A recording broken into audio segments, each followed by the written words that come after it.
So now we are in part 5 of how to create a linear gauge chart, and let's start to work on the current value. So if I'm going to scroll down here, and a lot of it's quite straightforward, we can just use here the same item, and then let's put it in here, fill text, and then I'm going to say a current, copy this, put it in here, save this, refresh, and you can see here right now we are here. What I want to do, I want to push it to the other side. So to push it to the other side, all we need to do here is to make here a negative value, negative 25 pixels. Save that, refresh, and now we get it in the other position. Very straightforward.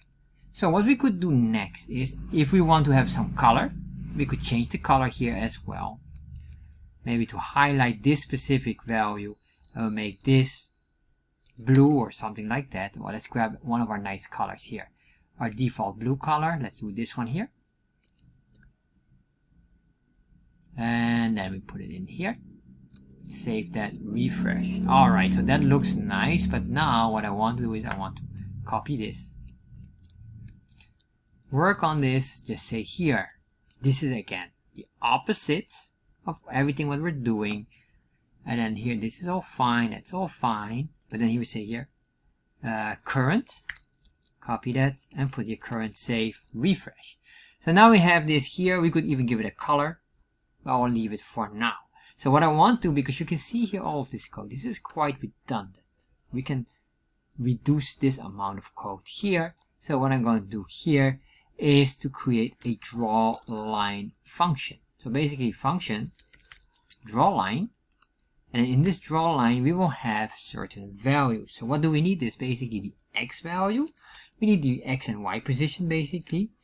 What we need more is, let's see here, probably the bar thickness.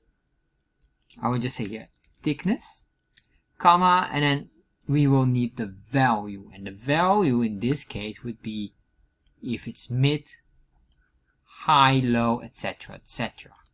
So once we have this, we can then work with our function and copy all of this, put it all in here. Let's give it a proper indentation. And then we can just change this. And this here, what we have, all we need to do is just copy this and put it here up. And all I'll do is here, you can see here, this is 0 already. Do we need to say plus 0, or can we just say here that whatever the value is? Because 0 plus the value will be still the same value. So we can just say here, the X will be that, and this will be just X. And this one here will be X plus 10. Then for the Y position, I guess we can say here the Y position. And then can we add up more items? I guess we can just leave that here. We just say here Y multiplied by mid, and the mid here is, I guess, the value. So we say here the mid. And this mid will be the value. This here is the Y, and here this mid will be the value again. So we have here the single unit, then we have here the thickness. Are we missing the thickness? I think we're missing a certain value. Let's see here, what we have to do here is plus 10 plus thickness. So plus thickness. And the reason I'm doing here thickness like this, so it will automatically calculate. We do get an error here, so let's double check here. What's going on? Thickness on 102. 102, the thickness is this, of course, which is not the case because the official term is bar thickness.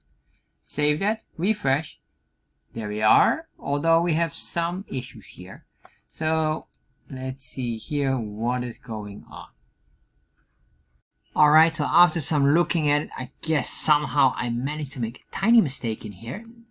Although I'm slightly confused because this here should be all aligned with this. So if I remove this one, and I'm going to remove this, hide this, save, refresh, you can see we have this here, although it's slightly longer, of 10 pixels. So probably somewhere I have added additional pixels without me knowing it. Anyway, it doesn't matter too much, because if we just look at now the logic will work consistently for every item with the bar. Now we should have here for the low, and I'm going to hide this, and then we get another one for the And this is the, not the low, but this is for the high. Put that in there. Then we can probably hide this as well. Save, refresh. You can see here now we get all of these lines. Let's do this one here. This one is a bit more tricky. So what I'm going to do is I'm going to remove all of this excess code. We don't need this. But here, what we can do is we can copy this. Let's play around and just say current. That's step 1. Save, refresh. So right now it works here, but I need to move to the other side. All we need to do here, because here we have this, then we have here the plus thickness. So what I want to do with the plus thickness, I'm going to say negative. Plus negative is a deduction by default. So if I save this, refresh, you can see here we're moving here. Then what I need to do here is a plus thickness. Let's see here, what am I looking at? Or I need something else more. Let me double check. Alright, so after checking, I realized we have this one here redundant. And I guess I became very confused because of the X value that we merged together from 0 plus a bar thickness. So this is supposed to be the value of 10 pixels that we have here down. So let's convert this back. Sorry about this. I didn't even notice it myself. So if I save this, refresh, we should have now a shorter consistency. This needs to move here. So how do we do this now? So what I want to do here, we have that. Probably we can do here a negative. So let's see if that's possible. No, that's not possible. Let's see that as well. Or that, not here, of course, but here. Then we're moving it, of course, to the other side. My bad. Don't do it in here in a function, but do it in the value that you want to assign to it. So once we did this, you can see here, this works all very nice. We could give this even another color, or give the bar a proper color. That would be here. We can say here fill style or stroke style. Let's do that.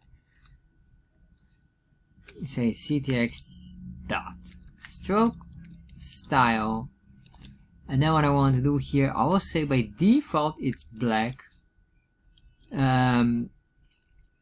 Let's say here whatever the color is, and else it will be a default of gray.